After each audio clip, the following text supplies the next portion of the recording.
नक्सली और जवानों के बीच मुठभेड़, सर्च अभियान जारी। नगर पालिका परिषद में विपक्षी पार्षदों की हड़ताल स्थगित। और कांग्रेस का विशाल सम्मेलन, कार्यकर्ताओं को बूथ स्तर पर सक्रिय रहने का आह्वान। जिले में एक बार फिर नक्सल उन्मूलन अभियान के दौरान जवानों और नक्सलियों के बीच मुठभेड़ हुई। गिरनापुर थाना क्षेत्र की किन्ही पुलिस चौकी अंतर्गत वनग्राम कलकत्ता, आदि टोला और बोदाल झोला के जंगलों में 3 अक्टूबर की रात से 4 अक्टूबर सुबह तक स्पेशल हॉक फोर्स और नक्सलियों के बीच गोलीबारी चली। बताया गया है कि नक्सली दैनिक जरूरत की सामग्री लेने कलकत्ता गांव की ओर बढ़ रहे थे, तभी जवानों से उनका आमना सामना हो गया। दोनों ओर से फायरिंग हुई। हालांकि इसमें कोई हताहत नहीं हुआ है। नक्सली अंधेरे और घने जंगल का फायदा उठाकर भाग निकले। उनके घायल होने की संभावना के चलते जवानों ने क्षेत्र में सघन सर्च ऑपरेशन शुरू कर दिया। सुरक्षा बल पूरे इलाके में सतर्कता बनाए हुए है। बालाघाट नगर पालिका परिषद के विपक्षी कांग्रेसी पार्षदों ने 3 अक्टूबर से शुरू की गई बेमियादी हड़ताल को दूसरे दिन ही 3-4 अक्टूबर को समाप्त कर दिया। नगर पालिका अध्यक्ष और सीएमओ पर विकास कार्यों में भेदभाव का आरोप लगाते हुए पार्षद कार्यालय के सामने धरने पर बैठे थे। विपक्ष के नेता और वार्ड क्रमांक 2 के पार्षद यंगराज लिल्हारे ने बताया कि तहसीलदार ने मौके पर पहुंचकर पार्षदों की समस्याएं सुनी और कलेक्टर व सीएमओ से चर्चा की।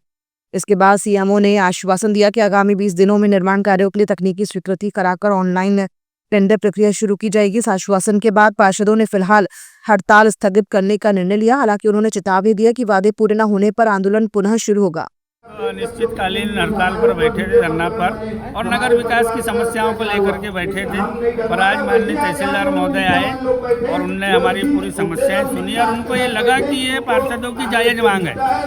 वार्ड नंबर 1 से 33 तक के निर्माण कार्यों का जब उन्होंने हमारा आवेदन पत्र देखा तो उन्होंने कलेक्टर साहब से बात की, उन्होंने मुख्य नगर पालिका अधिकारी से बात की और शायद अध्यक्ष जी से भी की होगी क्योंकि उपाध्यक्ष महोदय थे। और उन्होंने खुद बोला हमारे को कि मैं इसमें कुछ करता हूँ। दोबारा वो लोग सीएमओ साहब को लेकर के आए और उन्होंने ये बोले कि अभी टेक्निकल एक बात है कि टीएस नहीं आया है पूरे कामों का। मैं 6 तारीख को जबलपुर से ऑफलाइन टीएस दिलवा करके ऑनलाइन टेंडर कर दूँगा। तो हमने भी एक कदम, उन्हें एक कदम बढ़ाए थे तो हमने एक कदम बढ़ाए हैं और 20 दिन के अंदर में ऑनलाइन पूरे कामों के टीएस हो करके वो टेंडर लग जाएंगे।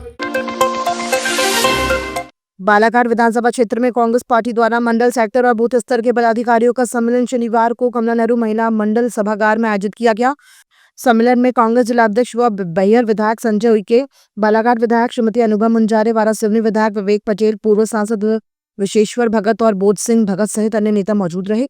नेताओं ने कार्यकर्ताओं से कहा कि वोट चोरी रोकने के लिए बूथ लेवल एजेंट की सक्रियता बेहद आवश्यक है। बीएलए केवल कागजों तक सीमित न रहकर जमीन पर ईमानदारी से कार्य करे।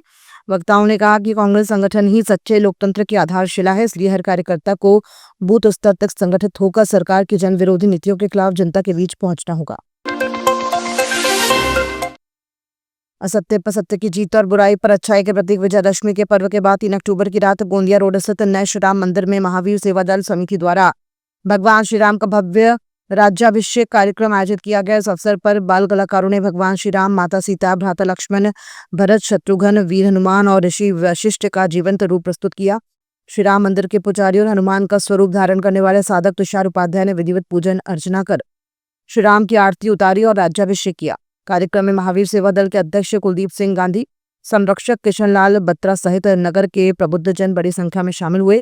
पंचमुखी भजन मंडली ने संगीतमय सुंदरकांड की प्रस्तुति दी। राज्याभिषेक के उपरांत महाप्रसादी का वितरण किया गया।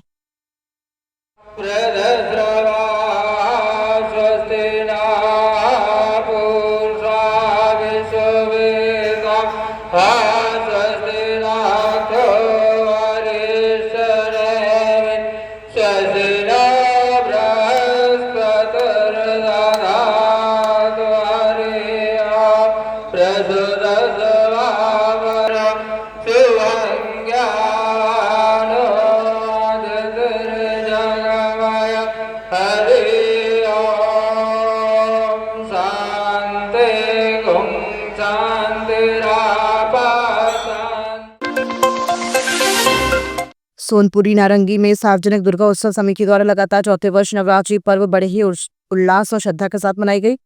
इस अवसर पर मर्यादा पुरुषोत्तम भगवान श्री राम, लक्ष्मण, सीता और हनुमान की भव्य चैतन्य झांकी निकाली गई। तत्पश्चात अहंकारी रावण का पारंपरिक दहन किया गया, जिसे देखने के लिए बड़ी संख्या में श्रद्धालु जमा हुए। नवरात्रि के 9 दिनों माता रानी की आरती और भजन कीर्तन का कार्यक्रम चलता रहा, जिसमें भक्तगण पूरी तरह लीन होकर भक्ति में मग्न रहे। प्रत्येक दिन आरती के पश्चात सैकड़ों भक्तों के लिए विशाल भंडारे का आयोजन किया गया। इस धार्मिक उत्सव ने सोनपुरी नारंगी में भक्ति और उल्लास का माहौल उत्पन्न कर दिया। 22 तारीख को ग्राम सोनपुरी में माँ दुर्गा की स्थापना हुई और बीच में गरबा नृत्य और छत्तीसगढ़ी भी कार्यक्रम किया गया। और आज 4 तारीख को मैया जी का विसर्जन किया जा रहा है। ग्राम सोनपुरी में सबका सहयोग रहा और सभी कार्यक्रम बहुत अच्छे हुए। इसमें ग्रामवासियों का सहयोग भरपूर रहा। EMS टीवी आपका भरोसेमंद न्यूज नेटवर्क। यहाँ आपको मिलेगी हर बड़ी खबर हिंदी के साथ साथ अब इंग्लिश में भी। नेशनल, इंटरनेशनल और मध्य प्रदेश की हर बड़ी खबर। लाइक करें, सब्सक्राइब करें और ज्यादा से ज्यादा शेयर करें और बने रहें हर बड़ी खबर के साथ। EMS TV English first and fast.